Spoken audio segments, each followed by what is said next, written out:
Odatdagi yoz oqshomlaridan biri edi. Hovlimizda oilamiz davrasida o'tirardik. Qaynonam o'zining cheksiz hikoyalarini aytar, qaynopam esa telefoni bilan band edi. Erim Sardor ham shu yerda yonimda o'tirardi, lekin xayoli boshqa yerda edi.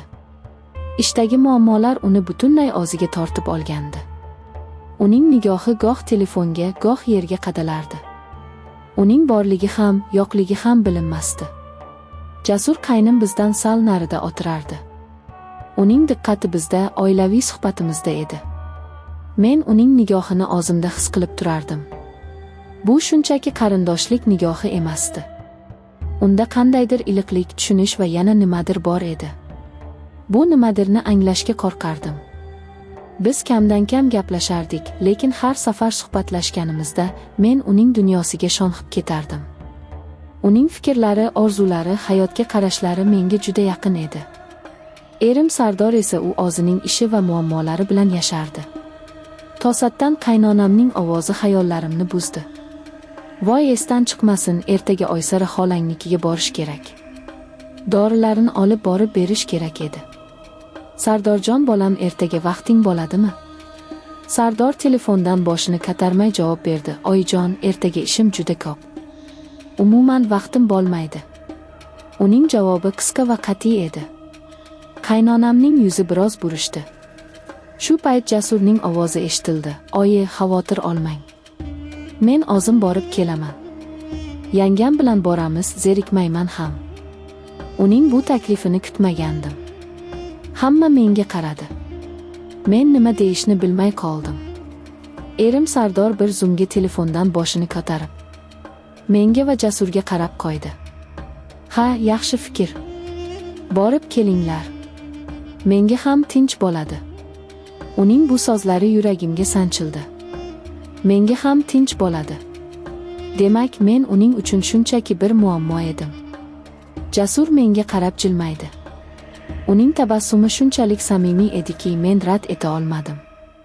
Mayli, dedim sekingina. Ertasi kuni tushdan keyin biz yo'lga tushdik. Shahar tashqarisidagi kichik bir qishloqqa borishimiz kerak edi. Yo'l uzoq emasdi, lekin menga bir umr davom etadigandek tuyuldi. Mashinada sokin musiqa yangrardi. Dastlab ikkimiz ham jim ketdik. Keyin Jasur suhbat boshladi. Yangam, charchadingizmi? Kecha mehmondorchilikdan keyin uxlolmagandirsiz. Yo'q, hammasi joyida, dedim yolg'on gapirib.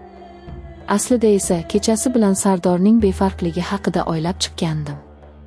Jasur buni sezgandek gapida davom etdi. Akamni bilasiz-ku, ishi bilan bo'lib, hech kimga e'tibor bermaydi.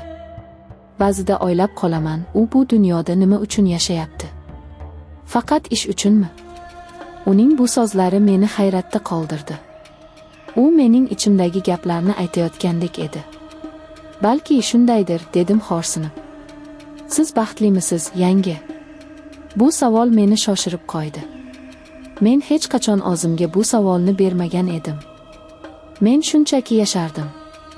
Turmushga chiqdim, oilam bor, hamma narsa o'z joyida. Lekin baxtlimanmi? Bilmadim, dedim rostini aytib. Baxt nima o'zi? Jasur chuqur nafas oldi. Baxt bu seni tushunadigan insonning yonida bo'lish. Seni so'zsiz anglaydigan, sening ko'zlaringga qarab dardingni biladigan inson bilan yashash. Baxt bu o'zingni yolg'iz his qilmaslik. Uning har bir so'zi yuragimning tub-tubiga yetib borardi. Men unga qaradim. Uning ko'zlarida dard va shu bilan birga qandaydir bir umid uchqunlarini ko'rdim. U ham yolg'iz edi. O'z oilasi davrasida yolg'iz edi. Biz xolamnikiga yetib keldik. Dorilarni berib bir piyola choy ichib qaytishga hozirlandik. Orqaga qaytayotganimizda quyosh botayotgan edi. Osmon qip-qizil tusga kirgandi. Bu manzaradan ko'z uzolmay qoldim. Juda chiroyli, dedi Jasur mashinani sekinlatib. Ha, dedim past ovozda.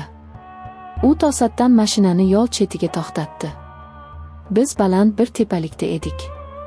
Pastda butun shahar kaftdek ko'rinib turardi. Shahar chiroqlari yulduzdek charaqlardi. Bu yerga ba'zan kelib turaman, dedi Jasur. Yuragim siqilganida, yolg'iz qolgim kelganida shu yerga kelib shaharga qarab o'tiraman. Odamlar chumolidek ko'rinadi.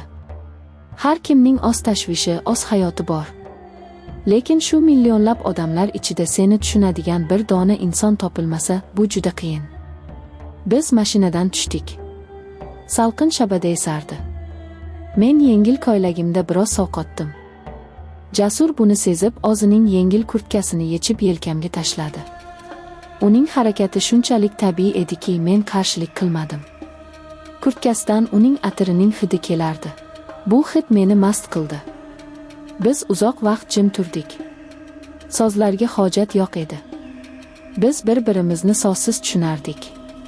Uning yonida men o'zimni himoyalangandek his qildim. Erim Sardor hech qachon menga bunday e'tibor bermagan edi. U hech qachon meni sovqotganimni yoki charchaganimni sezmagan. "Yangi, siz juda yaxshi insonsiz", dedi Jasur to'satdan. "Siz bundan yaxshisiga loyiqsiz." Men unga qaradim. Uning nigohi jiddiy edi. Uning ko'zlarida men o'zimni aksimni ko'rdim. Charchagan, e'tiborga muhtoj bir ayolning aksini. "Kech bo'ldi, ketishimiz kerak", dedim. "Yo'q", dedi u. "Hozir uyga borsangiz, yana o'sha muhitga tushasiz. Yana o'zingizni yolg'iz his qilasiz. Men bunga yo'l qo'ymayman." "Nima qilamiz unda?" deb so'radim hayron bo'lib. "Bir do'stimning shahardan tashqarida kichik bir dala hovlisi bor. Hozir u yerda hech kim yo'q. U yerga boramiz, dam olasiz, mazza qilamiz. Ertalab uyga qaytamiz. Hech kim hech narsani bilmaydi." Uning taklifi meni shokka tushirdi. Bu noto'g'ri edi. Lekin shu bilan birga men uyga qaytishni istamasdim. Men yana erim Sardorning befarq nigohini ko'rishni xohlamasdim. Men bir kecha bo'lsa ham o'zimni erkin his qilishni istardim. "Mayli", dedim o'zim ham kutmagan holda. Biz dala hovliga yetib keldik. Kichkina, ammo shinam uy edi. Jasur chiroqlarni yoqdi. Atrofda sukunat hukmron edi. U menga choy damlab berdi. Biz oshxonada kichik stol atrofida o'tirib choy ichdik.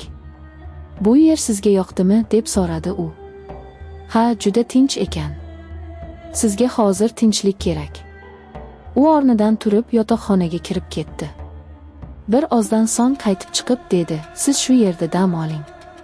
Men mehmonxonadagi divanda yotaman. Xotirjam bo'ling." Uning bu gapi meni yanada o'ziga tortdi. U mening sha'nimni, or-nomusimni o'ylardi. Men yotoqxonaga kirdim. Toza choyshabning hidi dimog'imga urildi. Lekin uyqum kelmadi. Xayollarim chalkashib ketgandi.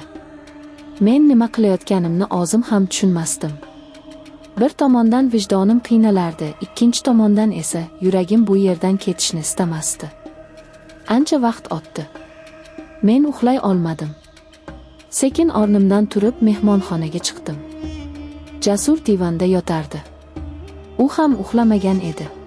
Meni ko'rib o'rnidan turib ketdi. "Nega uxlamadingiz, yangi? Biror narsa bo'ldimi?" "Yo'q, shunchaki uyqum kelmadi." Biz yana birga o'tirdik. Bu safar biz bir-birimizga juda yaqin o'tirardik. Men uning nafasining issig'ini his qilib turardim. "Jasur", dedim pichirlab. Bu birinchi marta uni ismi bilan chaqirishim edi. U menga qaradi. "Labbay", dedi u ham pichirlab. Men nima deyishni bilmasdim. Shunchaki unga qaradim. U sekin qo'lini cho'zib yuzimni siladi. Uning kaftlari issiq edi. Bu teginishdan butun vujudim titrab ketdi. "Qo'rqmang", dedi u. "Men sizni xafa qilmayman." U sekin menga yaqinlashdi. Bizning nigohlarimiz to'qnashdi. U ehtiyotkorlik bilan lablarimdan o'pdi. Bu o'pichda ehtirosdan ko'ra ko'proq mehr, iliqlik va tushunish bor edi. O'sha kecha biz birga bo'ldik. Bu shunchaki jismoniy yaqinlik emasdi. Bu ikki yolg'iz qalbning birlashuvi edi. Bu bizning isyonimiz, bizning haqiqatimiz edi. Biz butun dunyodan, muammolardan, bizni tushunmaydigan odamlardan yashiringan edik. Tong otganda derazadan tushayotgan quyosh nurlari bizni uyg'otdi.